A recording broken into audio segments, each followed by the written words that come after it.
Yeah. Thank you. So, what happened is she lived by herself. Her kids lived over 400 miles away, and we used to have a conversation. This is before I got into real estate, really. And I used to say, hey, why don't you downsize? Like, you haven't been upstairs in 2 years. And she said, no, where would I go? I love my home. I'm going to be here. I'll leave feet first. And sadly, she was found, on her floor, luckily alive. She had broken her hip trying to go upstairs. She fell coming back downstairs. She went to the hospital and they told her that she's not allowed to go live at home alone anymore. So that was the last time that she was ever in her house. Her kids traveled 400 miles away. They looked for a senior living community. They found one. She lived in it for about a week or two, hated it, then moved to another one. The other one didn't have the amenities that she wanted. So she moved to another one. And by the third one, she died 3 weeks later.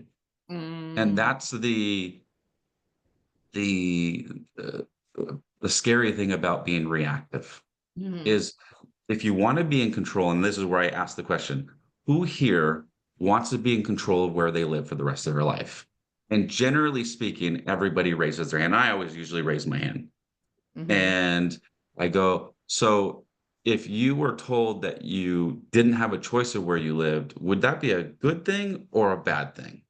If your kids or the government or the case manager was the one to decide where you lived, wouldn't you want to at least have some say into it? So I'm not telling you to move tomorrow, but what I am telling you is that you should go start planning. God forbid the crisis happens. So you should go look at some skilled nursing facilities because they're not all equal. God forbid the crisis happens, you're going to at least want to choose which one you go to.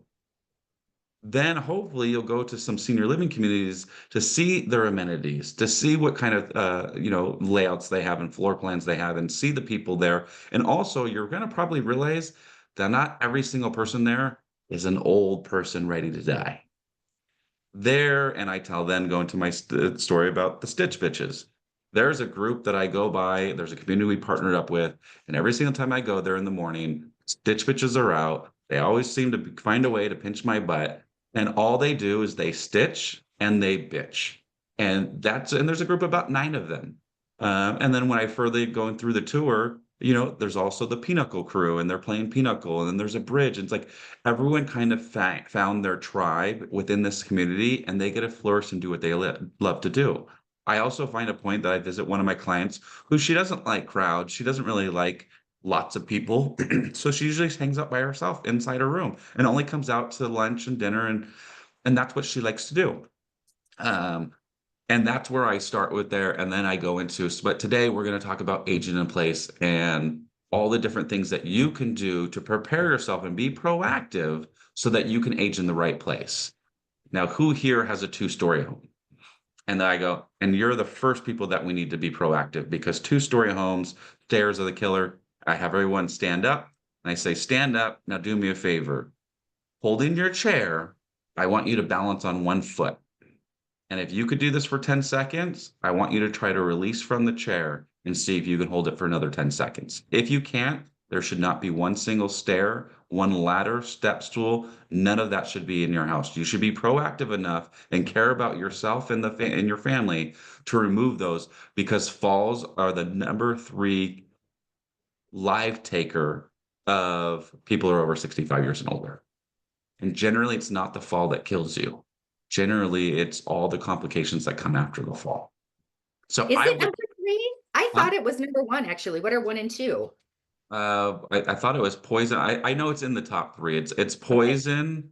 Um, I did a reel on it. It's poison, fall. It might be number 1. You might be right. Yeah, It's I think it poison, is. falls, and accidents. And yeah, so like Yeah. car accidents but yeah, it might be number 1. You might be right. I did a reel on it. I know somewhere I read Yeah. it. So that's what I would probably do for your thing, and you can use that story. It doesn't have to be your own I story. will use that Um, story. you can even go to ChatGPT and say, "Make me a story about people being proactive and reactive." I have a great one that happened with my grandmas. I have 2 grandmas. They were both, sisters of my mom's. So I guess one's technically, but and the women in my mom's family lived to like 101 to 103. They all lived forever. And one of the grandmas decided to be proactive. She moved into assisted living, and she lived a great life until she was 100. I think she died of old age of 101, 102. The other grandma decided that she wanted to move away because she didn't want people checking up on her. She lived by herself, and 3 weeks later, she was found dead on her floor because she fell out and broke her hip, and no one was there to check up on her. Proactive versus reactive. Good news, you guys have the choice of which one to be. Even better news, if you're here, you're probably a proactive person. So I hope today I inspire you to have your plan in place, and hopefully that plan helps you avoid the crisis. Um, so I would add that in there. Anyone else doing things in their business that are, that are working, um, that the success stories that they've done something and it worked and they want to share with the group? No one? Anyone else want to turn on their, oh, there we go, Bobby. How's it going? Just fine, thank you. So I do have kind of a funny. I was texting one of my clients and I tried doing the video because I know she was busy working. And so I did a video and just, let her know I was still working on finding a home for her and asked her about her current situation. And then late last night, I got a text from someone in Michigan that Dawn and I had sold a flipped home to 15 years ago. And she said, "It's so nice to hear from you. We love our home, blah, blah, blah." So everything turns into a real estate conversation. She said, "Let's keep in touch." So 100%. thank you. Awesome, awesome. I tell my team all the time, if you guys are not reaching out to the ones in your phone, like consistently, frequently, even just to have a just touching base, how's it going? How's the family? How is your winter? How is the summer? Any big plans? You're missing out on business. Over 80 something percent of top producers' business comes from their friends, family, and past clients. So if you don't have past clients, guess what you do have? You do have friends and family. And stop thinking like this, like I could only help people in my community. I'm going to tell you the best leads are ones that you find in your inbox. The easiest transactions you're ever going to do are ones that you Mhm. refer out. Ones that Mhm. you don't have to do the open house. You don't have to do the listing presentation. Oh. You don't have to do the negotiation. All you have to do is say, "Hey, Cindy, I have someone that's looking in your area. I'm going to introduce you to them on a Zoom together, and you're going to take care of them. Just keep me updated." Those are the easiest transactions you're ever going to do. So stop thinking about your community and start thinking about the world, because there's 4 million homes getting sold, or 3 to 4 million right now getting sold across the nation. You don't need that many, you don't need that big of a percentage to be successful. Um, so, for as far as prospecting, what are we, if you guys want to put in the chat, what are the 3 things that you guys are doing for prospecting? If everyone wants to put it in there. If anyone else wants to come off screen, I get more energy. Those that are coming on and don't know my story, why I look like Quasimodo. I went on a hike on Sunday, and unfortunately, I got poison oak in my eye. So I'm losing the battle. I'm gonna bite the bullet and go to the doctor today, because I don't know why this eye. There's nothing in this eye, but I think it's just trying to keep up. It doesn't want that eye to look there. So I promise I'm not stoned. I promise you that. I just look like a Quasimodo stoned individual. I'm Um, glad you're going to the doctor today, Cory. I really yeah, am. 'Cause I look at your eye going, I'm not a doctor maybe you need to go person. someplace. Yeah, I'm not a doctor person, but I'm losing it, and now I feel like I'm gonna spread it other places. So, all right. So, So Sphere can I Senior tell a Living story? Community, huh? Can I tell a story? Yeah, go ahead. Okay. So I was talking to who is essentially my play brother. He's my brother's best friend for decades and decades. So I was talking to him the other night. His mom is 92 years old, very, very alert, keeps track of her own medication. She's been to Mayo Clinic back and forth several times. Well, she had a fall. And by Medicare standards, it was time for her to be discharged. However, her house has 19 steps in it, and he did not want her to be discharged at this moment. So he had a meeting with the care people, the Medicare people, the physical therapist, and some director, somebody. And so so what he did was he explained why he did not want her discharged, why it was better for her to stay there and continue to get some rehab. And Medicare was saying no, no, no, no, no. And so then he says to the physical therapist, you know, my mom has 19 steps at her house that she has to walk up. How many steps did she take today in physical therapy? Just on a flat surface? She said 15. No, she said 5. She said 5. She said, have you been able to get her to walk up and downstairs? No. That hearing that from the physical therapist made the Medicare people change their minds and let her stay. I'm going to use that in training. That example. 100%. 100%. We got to get involved. I mean, we like I always say, you know, the silent generation, the baby boomers, has done something incredible. It came into this or in this world in this generation with 7 trillion. They're leaving 72 trillion behind. It was from their hard work, their ingenuity, and their ability to always look for the next generation. They were trying to better the world and better themselves and better this country for the next generation. And I feel like the generations that have come behind them just want everything handed to them and don't appreciate all the things that they did. Well, it's now our time, it's our turn to give back to them, to take care of them, to look out for them. So that's why I always say it's like our responsibility to call everybody in your phone and start telling these stories because everybody's going through it. Almost everybody I know has a mom, a dad, a grandma, or grandpa that's in the ages of 75 to 90. They don't know what to do. They don't know how to have the conversations. They don't know how to be proactive. They don't know all their resources. And it's our job really to do so. And if you're not doing so, you're missing out. And I think you're really doing it in like an injustice and a disservice to the people that you know. If they're in your phone, it's for a reason. Call them. But it's also because you usually generally people in your phone, you care about them in some sort of way. And I don't care where they're from.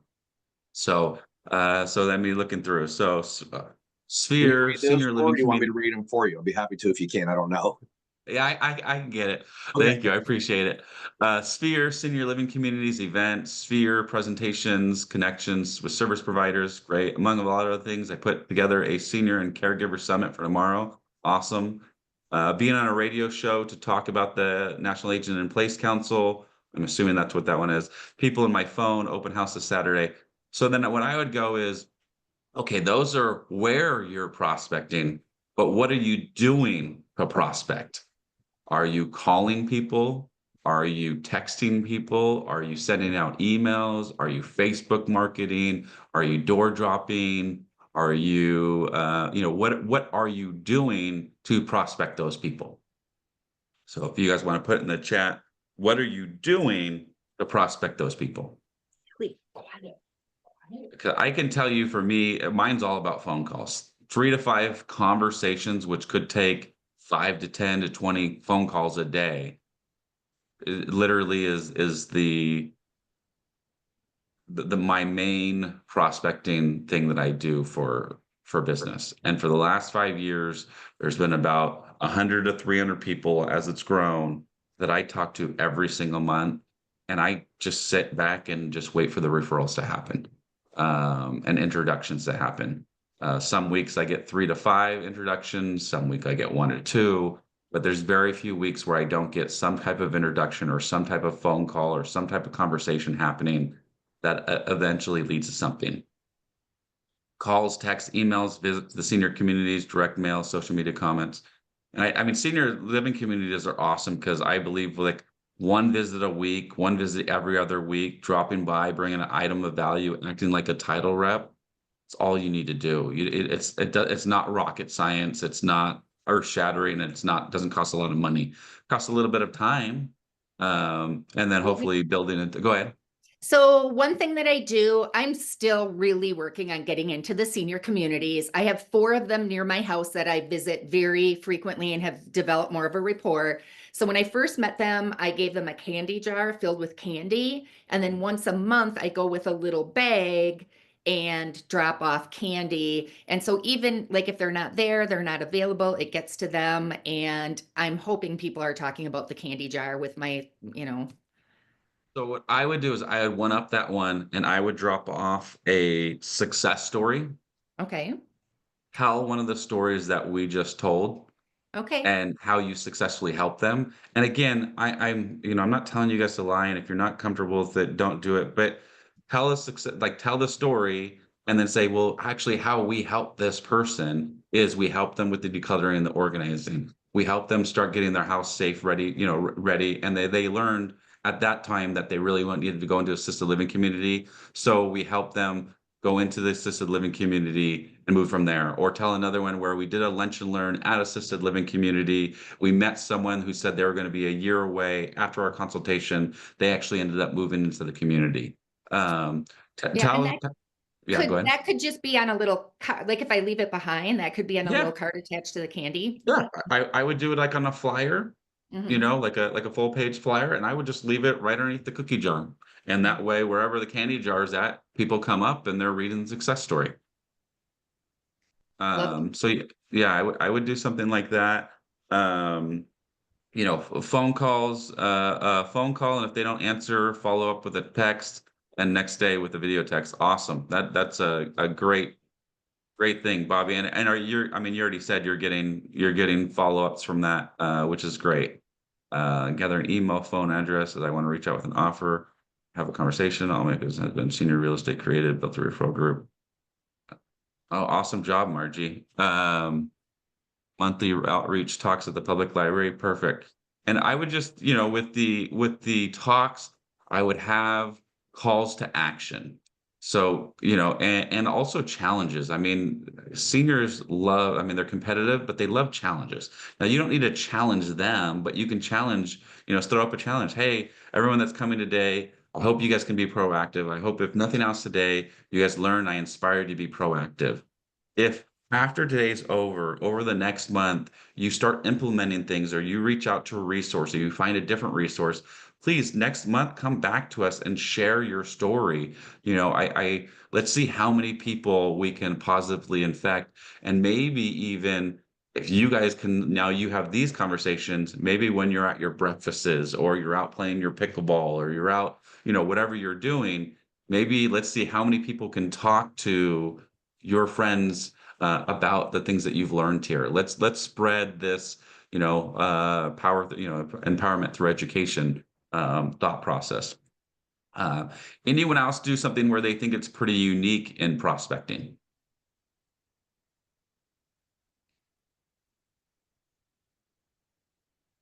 Um, so for us, I don't know if it's super unique, but one of the things that we definitely do is we throw events, and I throw 4 different events, and I make sure each event is geared towards a certain avatar.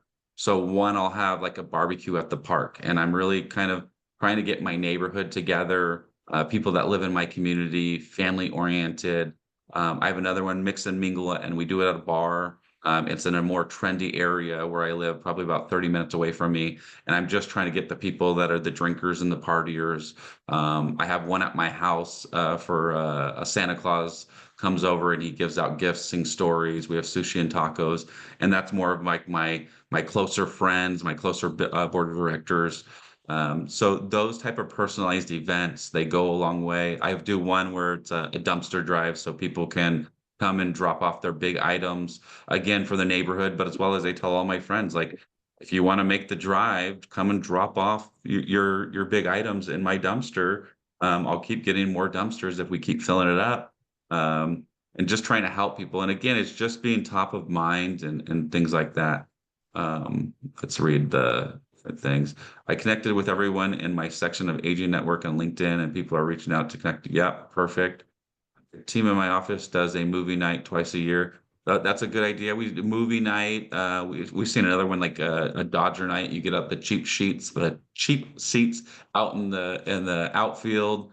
And you call it a day at the park. And some of them cost money, but again, if you could spend $1,600, $2,000, $3,000, and you ended up getting 1 or 2 or 3 transactions from it, in most areas that'll 10x your money or 2x your money, depending on where you live.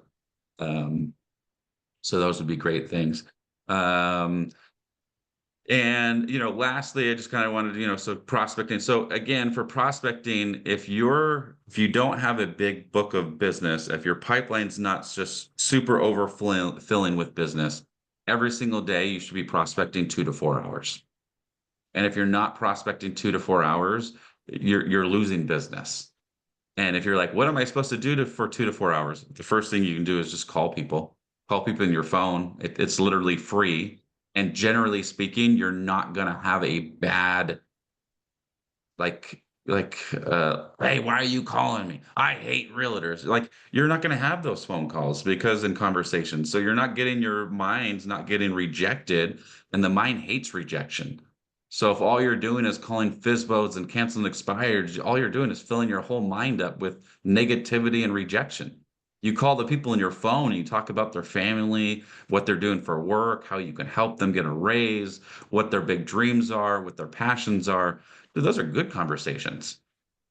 And then you just turn it into, oh, this is how I'm helping people this month, or this is how I helped someone last month, or do you have anyone that fits this scenario? And the scenario should never be buying, selling, and investing, but you should never say, oh, do you know anyone that's looking to buy, sell, and invest? It should be like, hey, I helped a family member, his mom went to the hospital. She hurt herself. She's going through physical therapy. They want to release her. The son went over there and convinced them to stay because she's not ready for it. And now hopefully we can help her be proactive and maybe find the right place to age in place. Do you know anyone that's going through this right now? Make it personable. Um, and then, when we're prospecting, we're doing that 2 to 4 hours. What are we doing on a daily basis to fine tune our skills of prospecting? I'm a huge proponent on role playing. I know Paul's huge on linguistics and role playing, knowing what to say, how to say it, when to say it, where to say it, who to say it to, and how to say it. Like, the last place we want to think about what we need to say is when we're actually saying it. And it's not that we have to, if these are just conversations we're having, it's not that we have to have like the full script memorized, but we should have our talking tracks. We should have our pattern interrupts. Hey, do you mind if I ask you a question?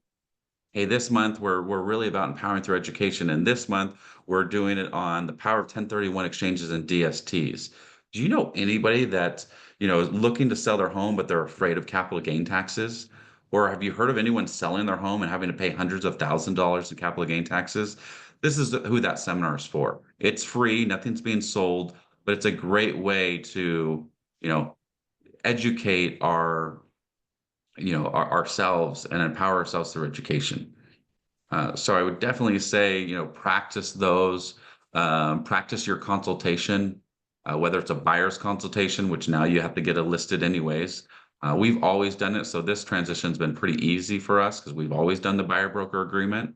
I've always considered a buyer a listing, and I market to them as a listing. So I will put them on, Facebook and say, hey, I have a buyer. This is what they're looking for. If you guys know anyone, this fits your criteria and you're thinking of selling, please reach out to me. I'll even pay for an ad. Um, you know, and and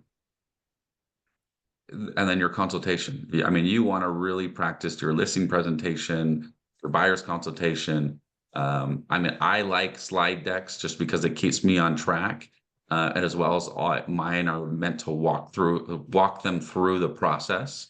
But some people don't. Some people can just go off and speak off the cuff. I mean, if I did that, I don't know where we'd end up in conversation. I'd probably be talking about anything other than real estate. I have a squirrel mind, or the dog on up mind. I got 2 more minutes. Anyone want to interject or say something? I just got to take my kids to school. Cory, you mentioned you like to use the slide deck, and I do too. And it's crazy how these 70 and 80-year-old people are like, ooh, they think it's magic if you have like a little build or animation or something in there. And, that's just one more way to seem capable in front of them. 100%. I think when you have a presentation, one, it looks more thought out, but it also helps people treat you as a professional, and it allows you to go through, the process of, hey, this is my experience. These are the things that are important. And now you can walk them through, by the end. I mean, Two things I generally never get asked is what's my commission and what I'm listing the property for. Because the whole entire time I get them thinking, the lower we list, the higher we're gonna get. I don't know what your house is worth. You don't know what your house is worth. All that really matters is what a willing and able buyer thinks it's worth. And then, you know, we list low, we get high. We list low, we get high. The three problems in a thing is pricing, lack of presentation, and lack of marketing. The first two I got you on. The last one's really going to be up to you whether you allow me to properly price this home. And then commission, it's like, hey, I can come and try to buy your listing with a really low commission, but if I can't negotiate my own commission, how am I going to negotiate your best price? And really, at the end of the day, let me go out and negotiate you a great price. And if at that point in time you don't think I've done a good job and I've earned my commission, then we can talk about renegotiating my commission at that time. Fair enough? Fair enough. I'll even willing to do a performance-based listing where if I break the neighbor record sale, I get 3.5% commission. If I am just like every other agent and I get you what the median market is, we can talk in between 2.5% and 3%. If I fail you, fire me. But in lieu of firing me, I'll settle for a 2% commission. How does that sound? Sounds good. Okay, well, that's how I'm going to write it up in the thing.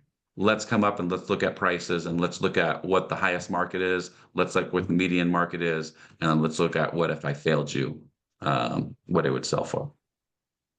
All right, 7:30. I do have to go. And I will see you guys and we'll go from there.